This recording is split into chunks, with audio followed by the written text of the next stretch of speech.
সব ভেজিটেবলসগুলোর নাম জানো? এই যে ভেজিটেবলসগুলো কেনা হয়েছে সব নাম জানো? সব ব্রাশের পেস্ট তো নাকের নিচে লেগে গেল। গুড মর্নিং সূর্য, গুড মর্নিং। সমস্যা যে কিছু একটা হয়েছে সে তো শিওর। এখানে একটু পুঁই ডাঁটার চচ্চড়ি করবো নিরামিষ ভাবে। এখানে হয়েছে আলু ফুলকপি দিয়ে এই যে অমলেটের তরকারি।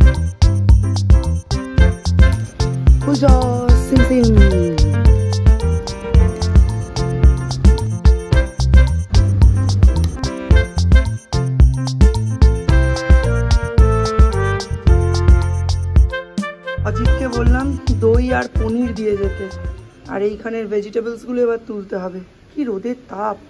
আজকে সকাল থেকেই মোটামুটি কি রান্না করব ঠিক করাই ছিল। একটু পুঁই ডাঁটার চচ্চড়ি করব, আগেই বললাম। সেটা কেটে নেওয়ার পরে আস্তে আস্তে দোতলায় চলে গিয়েছিলাম। এখন সৌম্য এত ফাঁকিবাজ হয়েছে, বিছানা টিছানা গোছাতে বললে মোটেই গোছায় না।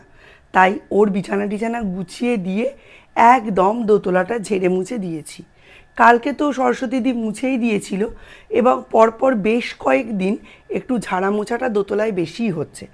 সৌম্য যেহেতু আমাদের ঘরেই একটা তোষক পেতে মাটিতে শোয়, এবার তোষক নাড়াচাড়া পড়লে তো জানোই প্রচণ্ড ধুলো হয়। সেই কারণেই আমাদের ঘরটা, বিশেষত বেডরুমটা একটু বেশিই নোংরা হয়। আর সৌর্যকে যদি কাজ করতে বলি তাহলে তো বলাই বাহুল্য, কাজ যতটা না কমাবে তার থেকে অনেক বেশি বাড়িয়ে দেবে। যতবার এখানটা ঝাড়া মোছা করতে আসছি ও ওর স্কুলের কম্পিউটার বইয়ের পড়াশুনোগুলো ঝালিয়ে নিচ্ছে। এটা কি কিবোর্ড, সিপিইউ, মনিটর এই করে যাচ্ছে। আর এই কম্পিউটারটা যেহেতু ব্যবহার হয় না, এটাতে প্রচুর নোংরা জমে। বারবার বাটনসগুলোয় হাত দিচ্ছে, তারপর কখন না জানি এই হাতই মুখে দেবে, মুখে দিয়ে হয়ে যাবে কিছু একটা বিপত্তি। তখন আমায় একার ঘাড়ে সব কিছু সামলাতে হবে। এত ধুলো জমেছে কি বলবো। জামা কাপড়গুলো আর ওপর থেকে নিচে নিয়ে গেলাম না, বারান্দা থেকে ফেলে দিলাম। পরেই এগুলো একসাথে করে কেচে টেচে তুলে রাখবো। এবার চলো ছাদে যাই।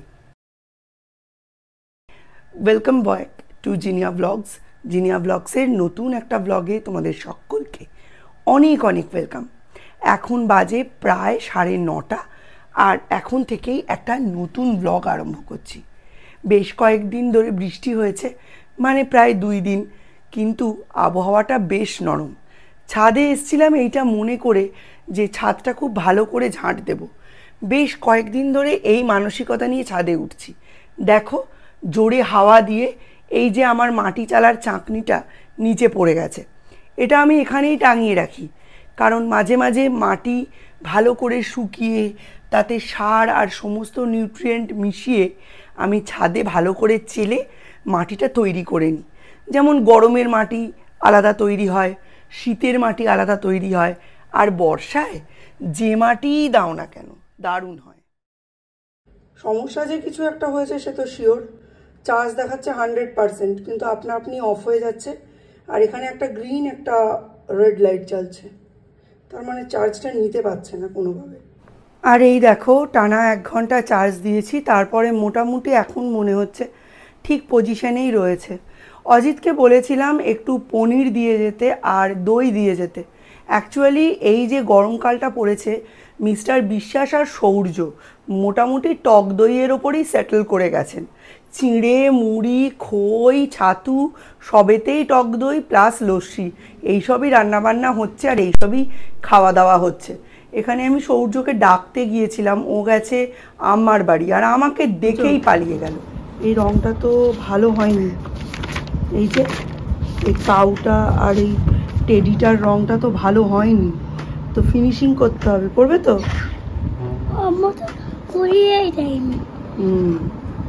পড়তে বসতেই 10:43 বাজিয়ে দিলি, পড়ে উঠবি কখন? সন্ধে হয়ে যাবে তো। পিসি আমাদের আবার মাছের ঝোল দিয়েছে আজকে, ব্যবস্থা হয়ে গেল আমার। দেখি, এই তো কি সুন্দর হয়েছে। আম্মার বাড়িতে তুমি আম্মাকে একদম গুরুত্ব দাও না, ওই জন্য আম্মার বাড়িতে বাজে করে কালার করো। এই যে কি সুন্দর করেছো। এইবার এই আমের পাতাটা, আম পাতা, এটা ঠিক করে করো। আমি একটুখানি বাউন্ডারি করে দিই। এসো দেখো, আমি একটা সুন্দর করে তোমার বাউন্ডারিটা করে দিচ্ছি। আমি ডার্ক ব্লু দিয়ে বাউন্ডারি করছি, তুমি কিন্তু লাইট ব্লু দিয়ে করবে কালারটা, লাইট ব্লু, ঠিক আছে? এই যে এইটা দিয়ে করবে। হাতে নিয়ে নাও এই রংটা, তাতে কি হবে, দুটো কালার ভালো বোঝা যাবে। সুন্দর করে কালার করবে। আর এই দেখো গেলোটা, এই ব্ল্যাকটা দিয়ে আমি বাউন্ডারি করে দিচ্ছি। এই লাইনের ওপর দিয়ে আজকে আমি বাউন্ডারি করে দিচ্ছি। 6 মাস পরে তুমি বাউন্ডারি করবে, ঠিক আছে? বেজে গেছে প্রায় 12:30, আর এখন আমি উঠলাম সৌর্যকে পড়াশুনো করিয়ে। আর পড়াশুনো করাতে তো জানোই প্রচুর হোমওয়ার্ক করতে হয়, নইলে কোনো একটা সাবজেক্ট যদি এই বয়সে একটু 2 দিনের গ্যাপ পড়ে যায় ওরা সব ভুলে যায়। সুতরাং একটু বেশি এফার্ট দিতে হয় নিজের ওপরও ওর ওপরও। এতক্ষণ পড়াশুনো করেছে, মানে 11টা থেকে পুরো 12:30 অবধিও পড়াশুনো করলো। একটু ছবি আঁকলো, একটু লিখলো, সেগুলো আর তোমাদের সঙ্গে শেয়ার করিনি। বাচ্চাদের পড়ানো এ তো আমার ডিউটি, এ আর রোজ কি শেয়ার করব। এইবারে মাথায় চাপলো যে কি কি রান্না করব। এখনও অবধি রান্নার কোনো ব্যবস্থাই হয়নি, তবে একটা ব্লু প্রিন্ট মতো তৈরি হয়েছে। চলো তোমাদের সেটাই শেয়ার করি। এখানে একটু পুঁই ডাঁটার চচ্চড়ি করবো নিরামিষভাবে। এখানে ফুলকপি কালকে নিয়েছিলাম, এই ফুলকপিটা পনির দিয়ে করব। রাজু এই যে পনির দিয়ে গেছে আমাকে। আর এটা ডাঁটার শাক, এটা পেঁয়াজ রসুন দিয়ে করব। এখানে রয়েছে আলু, এই আলুটা সেদ্ধ করে নিয়ে আলুটা মাছের কালিয়া করব। আর বেশ কিছু মানে ডিম আমি ফাটিয়ে নিয়েছি, এটা অমলেট করে একটা তরকারি করব। একটু মাছ, ডিম, পনির এরম ভ্যারিয়েশন একটু বেশি থাকলে কালকে আমার রান্নার চাপটা আর হবে না। কালকে সম্ভবত আমার একটু ব্যাংকে যেতে হতে পারে। আর দইও দিয়ে গেছে অজিত। তো চলো রান্নাটা এবার ঝপাঝপ শুরু করে দিই। ওপরে গেছি, দেখি বারান্দায় এক গাদা জামা কাপড়। সেই জামা কাপড়গুলো এনে আবার সার্ফের জলে ডুবিয়ে এখন কাচ্ছি। এর আগে একবার মেশিনটা চালালাম, সৌর্য বলছে আমার পড়তে সমস্যা হচ্ছে। কি সমস্যা হয় এবিসিডি লিখতে ভগবান জানে। যাই হোক, এখন কাচতে দিয়েছি। এটা আমাদের অনেক দিনের মানে ওয়াশিং মেশিন, খারাপই হয়ে গেছে প্রায়, ওই জোড়াতালি দিয়ে কোনো রকমে চলছে।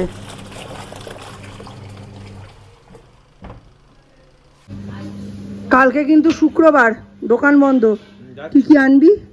সাদা তেল, ময়দা, হ্যাঁ ব্যাটারি আনতে হবে। আর একটা দেখি, একটা ভাবছি দেখি। হ্যাঁ, আরেকটা কি বললাম ভুলেই গেছিস।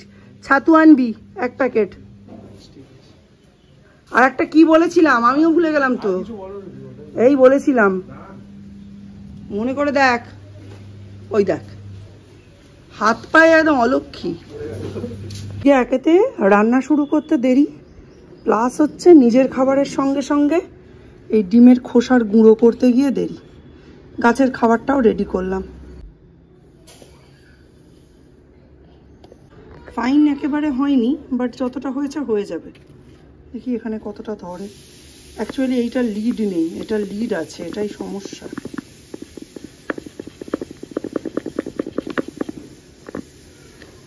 দেখো মা, ভেতরে 2-1টা রয়ে গেছে। ডিমের ঝোল আর পনিরের তরকারি হয়ে গেছে, ভাত হাফ ডান। আর এখনো বাকি রয়েছে শাক, মাছের কালিয়া।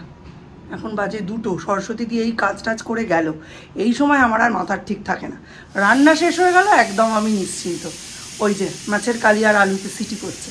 চল, এতদিনে আমাদের বাড়ির রান্নাবান্না দেখে তোমরা হয়তো বুঝেই গেছো, আমাদের বাড়ির রান্নাবান্না খাওয়া দাওয়া একটু প্রোটিন বেস, মানে মাছ, মাংস, ডিম, পনির, ডাল, এইসব বেস।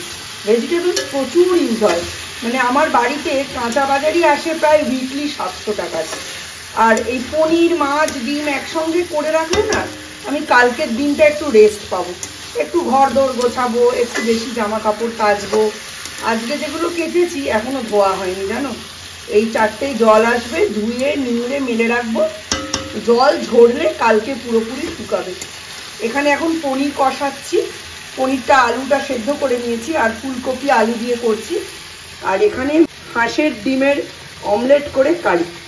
এখন রান্না কমপ্লিট হয়েছে, 3টে বাজে এখন। হ্যাঁ, বেশি দেরি করতে পারবো না ভেবেছিলাম কমপ্লিটই হবে না, হয়েছে। তো দীপ একটু দেখা, এটা হচ্ছে ভাত, হ্যাঁ, এখানে হচ্ছে পুঁই শাকের ঘন্ট মাছের তেল দিয়ে, এটা একটা নর্মাল শাক, ডাঁটার শাক। এখানে হয়েছে আলু ফুলকপি দিয়ে এই যে অমলেটের তরকারি, ঠিক আছে। এখানে হয়েছে কাতলা মাছের কালিয়া, এটা জাস্ট নেবেছে, এটার রঙটা আসতে একটু দেরি আছে। কাতলা মাছের কালিয়া, কাতলা মাছ এই শেষ হলো। এখানে তো মুগের ডাল রয়েছে, আর এই মাছটা পিসি দিয়েছে আমাদের, এটা সম্ভবত পাবদা মাছ।